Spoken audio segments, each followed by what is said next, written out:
Hello, my CPI 111 peers, TAs, Professor Selgrad. My name is Hector Taylor. I was one of the developers on the game Yoyo Plane. I worked alongside Anush Kapadia, Ani Arvind, and Emmett Hunt.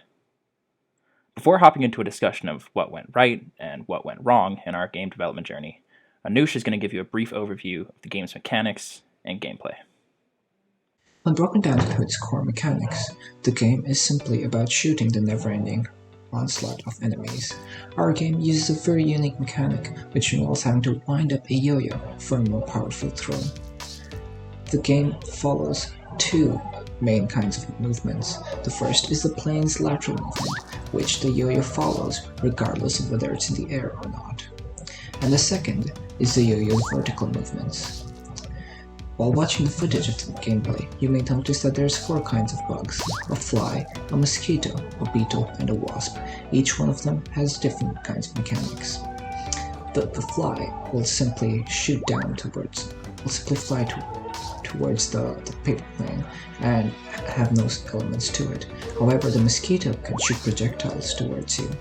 A beetle will randomly fly, and a wasp has 4 health points, which is greater than any of the other enemies. It will also, like the mosquito, shoot projectiles towards you. You will also notice that there are 4 different kinds of power-ups in the game: a health pack, a shield that lasts a short time, a swatter that will be able to kill all the bugs on the screen, and a double, which grants double points for a short period of time. As the game goes on, the probability of each of the bugs spawning also changes. This will keep the player on their toes. There were a lot of ups and downs on this journey, but I'm going to start our discussion off with what went right. After a lot of tweaking and a fair amount of math that none of us knew how to do, we were able to really fine-tune the mechanics of the yo-yo. And we took a similar amount of time to really nail down the collisions. Lots of hitbox tweaking. Everything ranging from the audio down to the sense of movement and proprioception in the combat system, we feel worked out really well. The topic of iterative game design is one that I'm going to touch on a lot, as this project was largely a matter of trial and error. To that end, object spawning and their chances of doing so wasn't something we really expected to need to manage as much as we did. But the rhythm and the feel of our end product is something we're also really proud of. Emmett Hunt, the lead visual designer on the project, did a miraculous job with the sprites and their animations, and we'll discuss that a little bit more later. And then I, as the sound designer, was particularly proud of the overall aesthetic the sounds contributed to. We didn't want our game to feel 8-bit, but then we didn't want for it to feel like some ad-riddled App Store game. And I think that we struck a fine balance. Something we were all particularly proud of were the animations. We discussed early on that we were aiming for elegance rather than opulence, and I think we really hit gold. Without overcomplicating things, we got the animations to look and feel smooth, and a particularly impressive feat by our animation team was the yo-yo, as it returns to the plane, pauses for a moment, and then speeds up, moving clockwise, and then once it reaches a certain terminal speed, it begins doing the actual visual effect where it looks like it's moving backwards. And we were all just really impressed that we were able to capture that through sprite art. Of the game to be what we wanted, like the sort of emotional content of the game to be, and then of course the actual presentation of the game itself. Like we didn't set out to make a mobile game, but then we didn't set out to make something you'd play on your desktop, and sort of occupying that space in between these worlds, I think, is sort of where we set ourselves apart and made something a little bit different. Now for the fun part of the presentation. As with any team project, there were a lot of issues to overcome that are just concurrent with being a member of a team.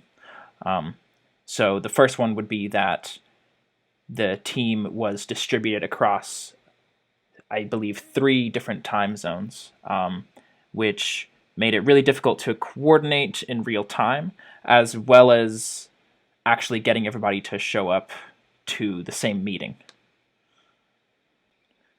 Beyond that, a piece of wisdom that I think I'll take into many of my future team projects is the use of Discord as our only communication channel.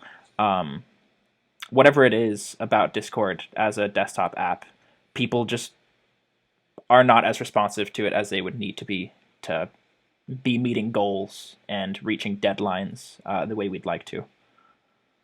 But alas, we overcame. As I was saying in the beginning of this presentation, our best strategy and our most useful tool in our toolbox was iterative game design. We found that the most effective strategy for us being scattered across the globe, as well as just like the type of creators that we are, was to iterate. Make something, show it out, talk about it, make something better. I think we were able to get a lot closer to a shared vision that we were able to realize together by not digging in our heels and by being willing to compromise. Our other strategy for overcoming our difficulties was just being more agile developers, having smaller meetings. Without this strategy, I don't think we would have survived. It was a matter of working in smaller team settings, coordinating there, and then doing what we could to disseminate all of the changes and the information that we came up with. I know I speak for all of us when I say that this experience is one that I'll look back on fondly.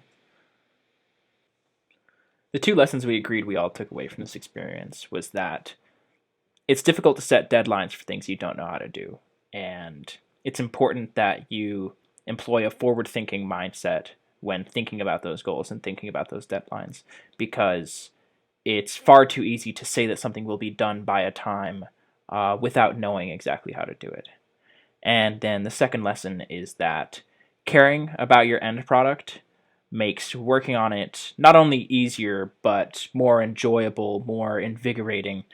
In the early going, when we had disagreements about what we wanted the theme to be, how we wanted the game to feel, and stuff like that, work was more slow going, our output was lower quality.